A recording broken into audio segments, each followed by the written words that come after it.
Harap ng bukana. Yan ba kayo marami naghahanap ng Wow. bukana? Ito yung kuweba.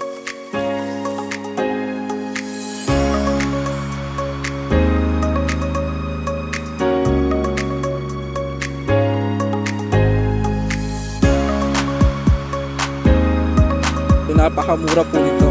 And ayan, kung mapapansin nyo, halos platted yung area natin. Dito sa portion na to, ayan, so madalang naman yung portion na walang tanim at puno naman po ito. Wow. Ganda.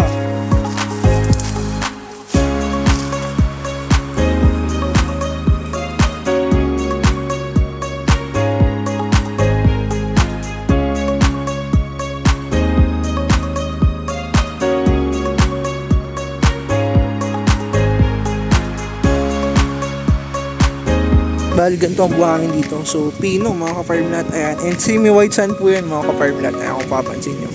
So, napakaganda po ng dagat dito. Very calm. And ang maganda dito, mga ka-farmland. So, mababaw lang yung dagat niya. Ano. Mula dito sa baybay, mga ka-farmland. So, 100 meters abot dibdib lang yan. O abot baywang lang, mga ka-farmland. So, napakababaw lang ang dagat dito.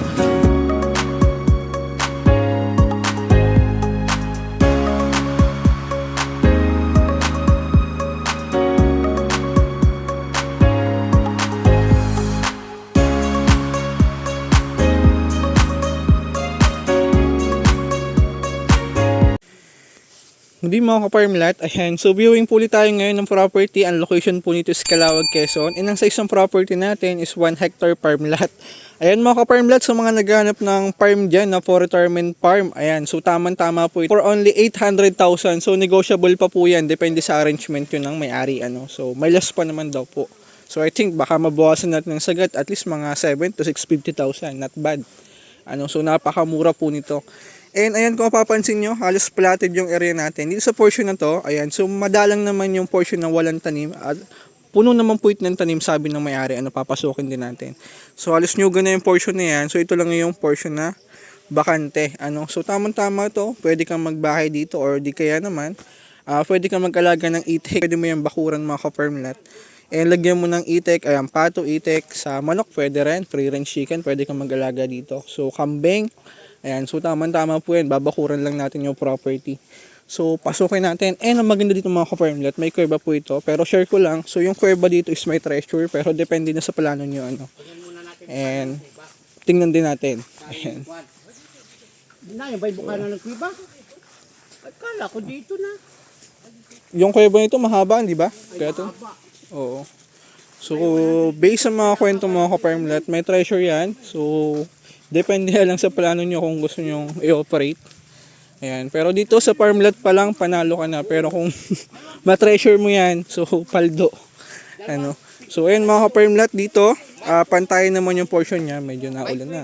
Yung isa harap sa silangan. Pare sa silangan pala. Ganda. So dito, halos kababaan ng nyug niya. And may portion naman to na namumunga na tulad nito.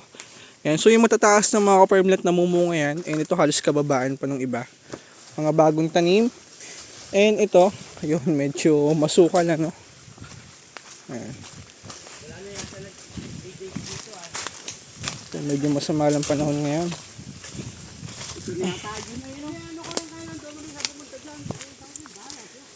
So, medyo madilim na yung ambience natin. So, nabot tayo ng hapon. So, bali ito yung kuweba sa loob ng property, ka-farmland. Hindi natin mapasok kasi wala tayong gamit. Wala ding ilaw, Pero mahaba yun, may ilang metro yung haba niyan? 100? Grabe, no? Lahat sa silangan ang harap ng bukana. Yan ba kayo marami naghahanap ng Wow. harap sa bukana? Sabi po ako. Ito yung kuweba. Wala akong flash. May tubig, Ako kung may tubig ngayon. Tabi ko. May tubig ito ngayon? Parang meron. Pero mataas siya, Oo. Ayun, mataas. Yan parang bubong ng bahay. Mataas. Oo nga. Yan ang punta. Ayan. So, oo. Ito yung umbok na yan. Yun yung Oo, yan, diretso taas yan ng doon. kuweba. Bago may bukana yan din doon. Dito ako nagpa-picture. Ayan. So, bali ito yung kuweba, mga ka-farmland. As you can see, so napakalaki po nito. Hindi lang natin mapasok kasi kulang tayo sa gamit. Tapos madilim. Bukod doon, alanganin din sa oras. Nakapatok ako dyan nung kami ay nung tayo Kasama ka ba nun? Sige.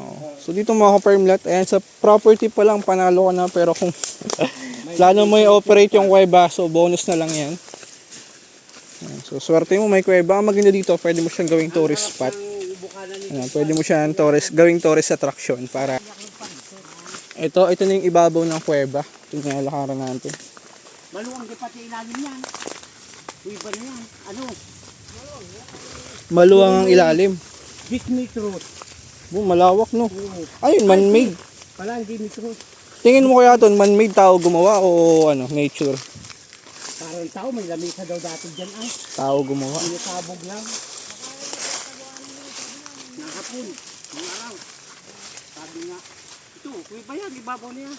Oo, ito, ibabaw. Ibabaw ito yung kuweba. Ah, ilalim ito yung kuweba. Ito, sakop na property. Yan. So, dala pa natin ito mga ka-farm lot. Bago hanggang saan dito pala itong mabataas mo ito. So, dito sa taas, medyo masuka lang. Madali lang naman itong linisan kasi 1 hectare farm lot lang po ito. And may mga tao naman po ako na pwede maglinis if ever po. And ang maganda dito, yung mga portion na bakante, so tulad dito mga ka-farm lot, sa taas ng kuweba. So, pwede mo yan taniman ng mga grafted fruit. Ng fruit bearing trees ng kakao, santo, lansones, rambutan. So, marami kang pwedeng gawin sa property. Ayan. Dala pa natin to. Maganda, halos pantay naman po siya. Kaya kung all this ka na, pwede. Kasi wala naman siyang uphill na lalakaran. Ito na yung ibabaw na kuweba. Ito ka na ito. Ito na. Ibabaw na ito. Hanggang saan ito dyan? Oo, hanggang Ay, dala pa natin tong portion na to. oo, kapag ulit pa. Wow. Ganda. Ito daw ang pinuno. Ibigan daw yun. Yun ay dating rice land. Yan. So, sakop ng property mga ka-farm lot. Yan, dala pa yan. Yan, dala natin yan. Halos dito, pantayin. Yan, napakaganda.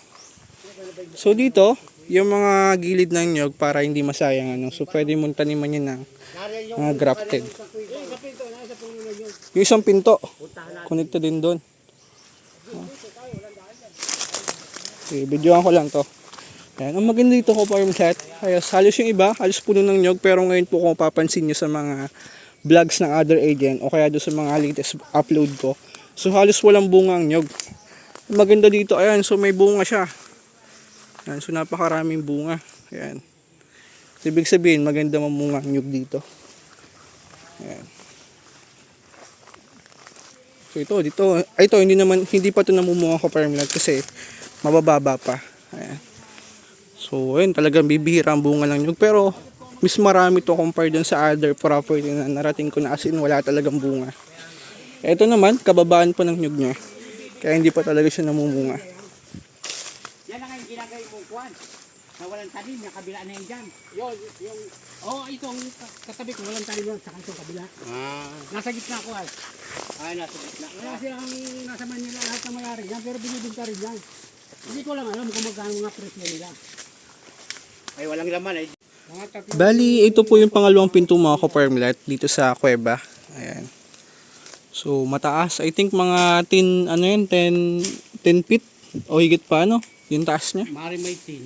O, 10 feet yung taas niya. So, malawak. Bali, ito po yung pangalawang pinto. Ayan.